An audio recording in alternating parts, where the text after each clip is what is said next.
It's never been my objective to provoke the Kremlin. My objective has always been to report what is happening in this war. Now, it happens at the Kremlin that Vladimir Putin has launched a totally unnecessary, wanton war of aggression, and the scale of the human suffering that has unleashed is clearly something the Kremlin would rather we don't bring to the world's attention. And I think this arrest warrant is proof of that.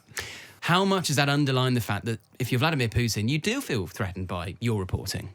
Most independent Russian media is now operating in exile, which suggests that, Russia does worry, that Vladimir Putin does worry.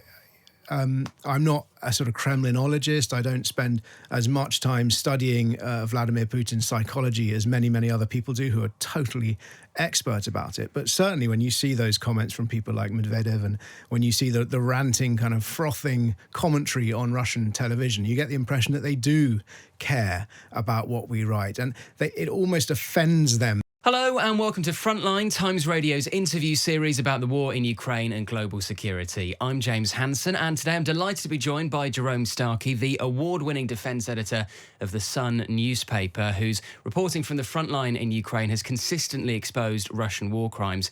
But last week, a Russian court issued an arrest warrant for Jerome, and he's now been put on an international interstate wanted list. Thankfully for us, he's not currently in a Russian jail cell. He's with us in the Frontline studio. Jerome, welcome. James, thanks for having me on. I mean, let's start with that. We are going to come on and talk about the wider context of what's happening in the war, but let's begin with this arrest warrant. How did it all come about? Because this dates back to your reporting during the Kursk incursion last summer. Yeah, we knew this might happen. I found out last week on Twitter because a English-language Russian news outlet had tagged me in a tweet where they'd reported the decision of this court. So it was the Leninsky District Court in Kursk Oblast had issued what they described as detention in absentia. So effectively, I've been jailed in my absence, but it's also what we would understand as an arrest warrant. I've been put on a wanted list. And it says that the court decided that were I to be arrested either in Russia or were I to be extradited, I'd be detained immediately in what they call pre-trial detention, what we'd call custody, remanded in custody. And this dates back to you joining the Ukrainian forces as they entered the Kursk Oblast of Russia. Before we get on to your reaction to the arrest warrant and how that may impact your work, what did you find there, and what was that experience like of entering Kursk in August? It was extraordinary in so many ways. Extraordinary in a kind of historical sense, firstly, because I was acutely aware that Russia had suffered when it lost this sort of about 1,000 square kilometers of Kursk to that Ukrainian surprising attack. That was the first time Russia had really lost sovereign territory since the end of the Second World War. And so it was a historic blow for Russia and also a historic opportunity for us as journalists, because as far as I can tell, and maybe your listeners will correct me, but the last time a British news organisation was reporting from what was considered occupied Russia, it was William Howard Russell in the Crimean War in the mid-1850s. So, opportunities like this were extraordinarily rare, and I thought really important because, as you well know on this show, and as your viewers and your listeners well know, there's such a blizzard of fake news and propaganda and half-truths and people spinning and pushing agendas. It's really hard to get to ground truth. And the simplest way, it's not magic, but the simplest way for journalists is for journalists to go to where the story's happening. And so that's what we tried to do in Kursk, and we were incredibly lucky. It was quite dangerous, I suppose. There were risks that we considered quite carefully before we went in. There was the risk of physical danger, and the area was saturated with surveillance drones. It was being bombarded by Russian artillery when we were there. And that was the sort of immediate risk. And then there was also this longer term risk, the tail of concern that follows a trip like that. And that was the risk that Russia would take the sorts of steps we see it now taking. It's political theatre. Putting me on an arrest warrant, I'm not going to go to Russia. I was already banned from Russia. So day to day, this makes no difference to what I report or how I report. I'm really determined that should remain the case. But it may have implications in terms of where I can travel. I couldn't go to Russia, but this may have implications in third countries, places where, that sort of countries that sit in that grey zone of allegiance between the West and between Russia, and that might, perhaps, possibly honour a Russian arrest warrant. And of course, it's been met very swiftly by condemnation from the likes of the UK Prime Minister Keir Starmer and the UK Defence Secretary. But there must be a part of you, Jerome, that, especially when we consider that our colleague, Evan Gershkovich, Wall Street Journal reporter, was falsely imprisoned for 16 months in a Russian jail cell. There must be a part of you that does worry about your own well-being. Of course. I greeted this by saying, when I realised I was on a wanted list, my first response was to say, it's always nice to be wanted. And that was just, I was joking, I was being flippant, I was making light of it, because on one level, that is how we have to respond. This is an attempt by a bully, by an authoritarian state, to scare me and to scare journalists like me. And I'm determined that it should fail. I'm not scared. I'm not going to be deterred from doing the work that you and I do, that all the journalists who cover Ukraine do. And most of those are brave Ukrainian journalists, many of whom don't have the opportunity to leave the country. But that isn't to say that I dismiss this out of hand, and it's never been my objective to provoke the Kremlin. My objective has always been to report what is happening in this war. Now, it happens at the Kremlin that Vladimir Putin has launched a totally unnecessary, wanton war of aggression, and the scale of the human suffering that has unleashed is clearly something the Kremlin would rather we don't bring to the world's attention. And I think this arrest warrant is proof of that. I was going to ask that. How threatened personally do you think Vladimir Putin is by the reporting from the likes of you and Evan, bearing in mind that, for example, in December, the Kremlin, or Dmitry Medvedev, the former president, now still very senior in the Kremlin, basically said that after a Times editorial discussed the killing of a Russian general back in December, that members of the Times editorial team were fair game, were legitimate military targets. How much does that underline the fact that if you're Vladimir Putin, you do feel threatened by your reporting? Evan's ordeal was really unspeakable. A brave colleague doing his job inside Russia, arrested and detained on totally trumped up spying charges for 16 months. I don't want to compare what he's been through to what is happening to me, because I think it's on such a different scale. But of course, it does fit into a much wider pattern of repression of the media. So, clearly an attempt to repress not just Evan and the Wall Street Journal, but that maneuver had a chilling effect on all the international media outlets that remained in Moscow. Remember, many of them had fled immediately after the Russian invasion of Ukraine, when the Kremlin cracked down on what was left of the independent press in Russia. Most independent Russian media is now operating in exile, which suggests that, Russia does worry, that Vladimir Putin does worry. I'm not a sort of Kremlinologist. I don't spend as much time studying Vladimir Putin's psychology as many, many other people do who are totally expert about it. But certainly when you see those comments from people like Medvedev, and when you see the ranting, kind of frothing commentary on Russian television, you get the impression that they do care about what we write. And it almost offends them that we do have this vibrant, lively, democratic, free press. And the fact that we have debate and argument, and the fact that we can shine a light on what Russia's doing. And of course, we can shine a light on our own government. And I think that's probably both of those things seem to offend the Kremlin sensibility. I mentioned at the top of this interview, one of the things that I'm sure has offended Kremlin sensibilities is the fact that you have consistently exposed Russian war crimes during this conflict. Do you want to tell us a little bit about what you have reported on? There's been so much. I think the first thing to say is I've endured what I would say have been Russian war crimes, not just reported on them, but experienced them, lived through them, survived them. And at the time, perhaps you don't think of them as war crimes, you just think of it as conflict. But at the very beginning of the war, I was in Kharkiv. I was there on the second day of the war, and then I spent many, many weeks there through that first spring of the conflict.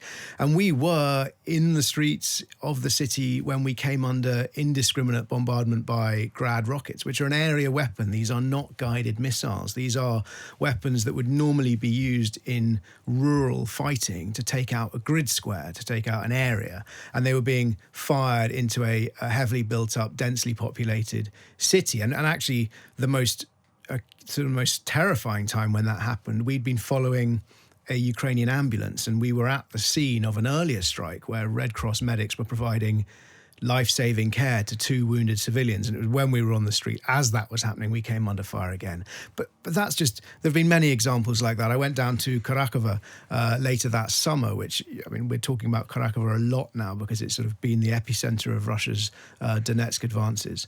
And we went into the town's hospital, and there were 2 wards, a male ward and a female ward, and everybody in there was both a civilian and a victim of a recent cluster bomb bombardment. So Russia had been firing cluster bombs, which are banned by many countries, and indiscriminately into civilian areas. And the fact that they'd been using them indiscriminately was evidenced by the civilians that we met in that hospital. I mean, most of the victims were women, and we published that. We published that boldly and clearly, and we told it to Sun readers, and we told it to the world. And we've tried to keep doing that. We've tried to report the war fairly, but in so doing, you cannot but help expose Russian war crimes. And anyone who listens to this podcast will be only acutely too aware that we've seen all manner of crimes. And most recently, there seems to be an increasing trend for Russian soldiers executing prisoners of war. I mean, that is really reminiscent of how the Nazis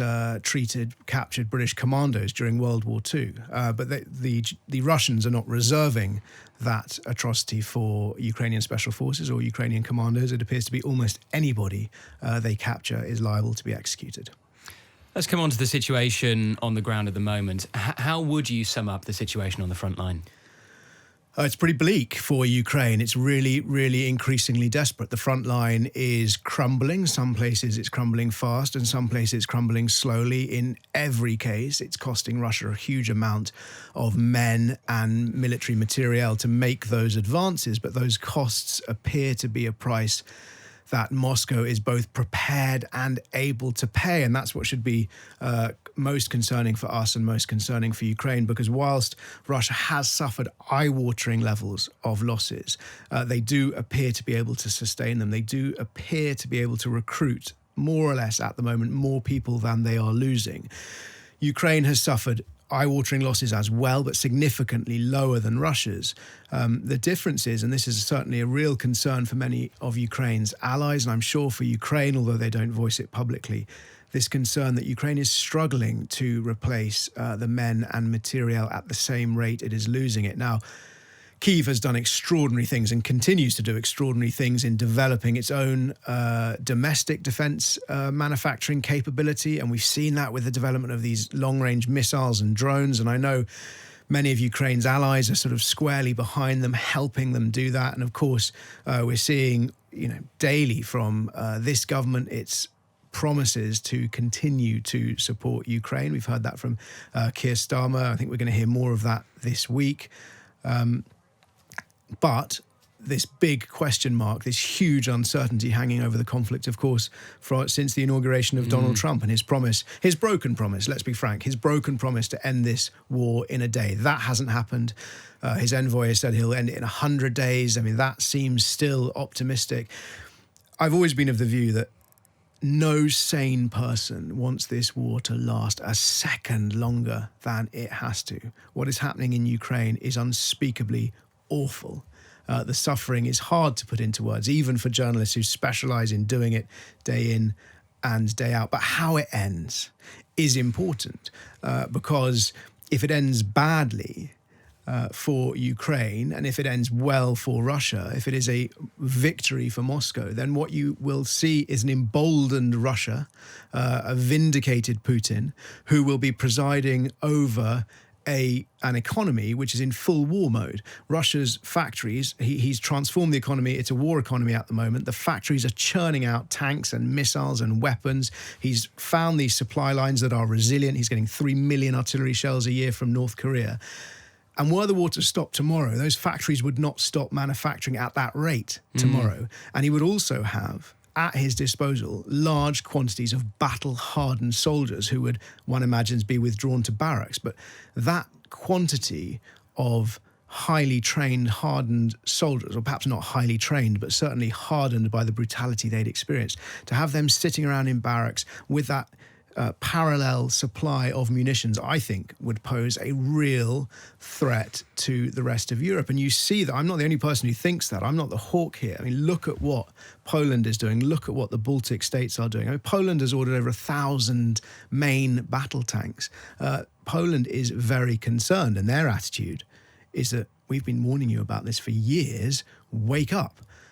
And the real question, I think, for us in the United Kingdom is, have we woken up? Have we woken up enough? And are we doing enough to make sure that we are prepared and that we are defended for that outcome, which in some senses is inevitable? This war, one hopes, will end at some point. Are we ready to make sure when that happens, it doesn't spread and it doesn't endanger us?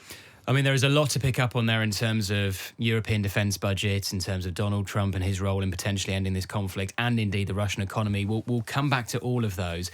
Just briefly again on the situation on the front line, and in particular in Kursk, where you were last summer. What have you made of Ukraine's renewed offensive operations there over recent weeks? And even reports from the Ukrainian Special Forces over the weekend that the North Korean troops who've been fighting there haven't been seen for 3 weeks, so potentially they may have withdrawn. What do you make of that? Well, I'll start with the North Korean thing. It certainly seems like the North Korean forces have withdrawn. We think that between 11,000 and 12,000 North Korean soldiers deployed from North Korea, first of all into eastern Russia, where they underwent some cursory training, were issued with Russian uniforms, and then deployed into Kursk and were thrown into battle. Estimates vary, but Western officials and Ukrainian intelligence officials suggesting that they've suffered between 3,000 and 4,000 casualties. That's dead and injured. So that's about a third of the force. It's huge in a matter of weeks. We've heard two things in parallel. Firstly, these reports that they've withdrawn from the front line. That suggests that perhaps they're regrouping, but in parallel we heard from, I think, President Zelensky saying he thought more Ukrainians, if not Zelensky, forgive me, it may have been Kirill Budinov, the head of Ukraine's military intelligence, saying that more North Koreans were preparing to deploy. So what we could be seeing is a roulement, a rotation of frontline forces, or they may have brought those the soldiers back, the ones who were there back, to try and retrain them, improve their training, or they just may be planning to rotate them. Either way, it is clear that they will be learning lessons from this conflict. And that's another thing that we have to really consider very carefully. North Korea, the hermit kingdom of which we know relatively little, other than the fact it invests a huge amount of money and resources in its military and in its nuclear weapons and missiles program, has not fought a state-on-state conflict since the Korean War came to a sort of freeze over, well, halfway through the last century. So they are learning what to them will be very, very valuable lessons about how to prosecute a hot war. And that will clearly be of concern to their immediate neighbours, to South Korea, because these are lessons which are hard learned. They pay a huge price. But as you know, nations like the United Kingdom, whose soldiers have fairly regularly involved in hot conflicts, that we know that those lessons are incredibly valuable to keeping the sharp edge to your fighting force. So that's what I would say in terms of the North Korean element. The first part of your question was about Ukraine's renewed offensive. I think that in Kursk, that fits into a wider pattern of what's happening in the conflict. In August, they launched this surprise and stunning attack into Kursk, where Ukrainian forces captured around 1,000 square kilometers of sovereign Russian soil. Since then, although it happened much more slowly than Moscow would have liked, Russian forces have been reducing the amount of territory that Ukraine holds. The last time I checked, Ukraine holds about half the amount of land that it had at its peak. That was inevitable. But Ukraine is clinging on, and the reason it's important they're clinging on is because this pocket of land, whilst Kyiv has no ambitions to keep it, they don't want to annex it like Moscow has pretended or has done in southeastern Ukraine.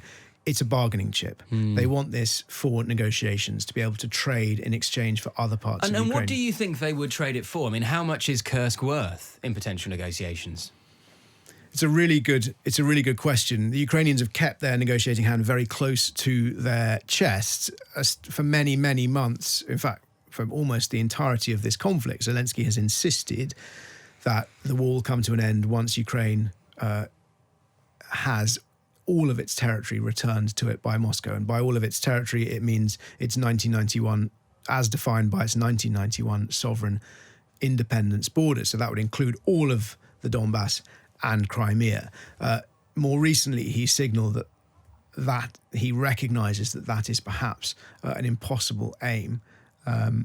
In terms of exactly what they would trade for Kursk, I'm afraid I don't think I can give a very informed answer to that. I think more interestingly, what is happening is that you're seeing both sides going hell for leather at the moment. And I think that's where that offensive, Ukraine's kind of renewed effort in Kursk comes. It's what we're seeing the Russians attempting to do around Kharkiv and towards Pokrovsk. And it's also what we're seeing with Ukraine's strikes on the oil refineries and the targets. And today, possibly a targeted assassination. We're not clear in Moscow, reports just emerging. All of this is about trying to grab momentum and to convince each side's backers. I think Moscow is trying to convince its perhaps backers, the generals, its own population to some extent. Ukraine's certainly trying to convince the West that it's still in this fight and it can still make a real difference, that it isn't a foregone conclusion. Because I'm sure you felt this as well. There's this constantly calcifying myth, and I think it is a myth, but that Russia is unbeatable. That Russia's victory is inevitable. And what was in many ways refreshing about that Kursk offensive was it shattered that myth. It reminded the world that Russia can and has been defeated on the battlefield. And we've seen that on a few occasions during this conflict. We saw it soon after the initial invasion when they rolled back from Kyiv, when the Russians retreated from Kyiv. We saw it that first autumn when the front lines collapsed around Kharkiv, and then we saw it in the south in Kherson with the advent of GMLRS and HIMARS missiles. Ukraine was able to cut the supply lines, Russian supply lines to Kherson, and the Russians retreated. But since October 2023, which was the sort of end of Ukraine's first summer counteroffensive, to be honest, more or less since then, with the exception of that Kursk operation, Russia has had the initiative. That means Russia has been setting the pace for this conflict. Certainly the infantry battle, the trench battle, the armoured infantry battle, but the war, the hot war as we imagine it, with soldiers, guns, tanks and artillery that's taking place inside Ukraine. And that is a challenge for Ukraine because they're always responding to those, more or less always responding to those Russian attacks. Where Ukraine has maintained the initiative has been outside its sovereign territory, at least not on the land. So we've seen it in the sea, in the Crimea, in the Black Sea, rather. They've fought an astonishing campaign to force Russia's Black Sea fleet eastwards, and it's worth remembering how effective that's been. Russia has effectively had to retreat. Its Black Sea fleet has had to retreat to the eastern edge of the Black Sea, and we see it almost every day. I'd say probably every second night for most of January, certainly. We saw these long-range strikes, and we've seen them against two sets of targets, more or less. There's been the oil infrastructure, both depots and refineries, and that's what's been going on in January, a real attempt to degrade Russia's infrastructure to limit its ability to prosecute the war, because if Russia can't fuel its troops, its aircraft, then it's going to find it harder to fight. And we've also seen it hitting weapons factories and ammunition dumps. A sort of different branch, but clearly achieving the same goal, which is degrading Russia's ability to prosecute this conflict. And to some extent, it has worked. At one point, the ratio of fires across the front line was at least 10-1. So for every shell that Ukraine could fire across the front line, Russia was firing 10 back. But subsequent to a particularly spectacular strike towards the end of last year against an ammunition depot where a lot of that North Korean artillery ammunition was being stored, the fires ratios dropped, we think, to about 4-1, according to a briefing I had from Western officials. So it is working, but is it enough? Not at the moment, because Russia is still advancing. And a question I get asked a lot is who is winning? And it's a really good question because it's really simple and it really cuts through all of that noise that I was talking about earlier. And the truth is, right now, Russia is winning. We can't ignore that. We can't turn away from that. Russia is winning. But what I would say to people who ask that question, and especially to people who are potentially downhearted by that, people who want Ukraine to successfully resist Russia, is that the course of conflict is not always, in fact, not often linear. And I'd give two examples. Britain and the Allies were losing World War II until 1943, when the tide really started to turn. And that wasn't just because America had come in. America had come in, 18 months earlier, but really it was when the Allies defeated Rommel in North Africa and then managed to invade Italy. And the other one I would point out was a war that we didn't win. But it was the war in Afghanistan that very sadly Britain and its allies, I think, absolutely lost. But in 2001, Britain and predominantly America totally destroyed or totally defeated the Taliban in Afghanistan. The Taliban regime collapsed, and for many years it appeared like a new alternative was taking hold in Afghanistan, but all of that has been undone. So, it can look like you're winning for a long time, but that doesn't mean the outcome is a foregone conclusion.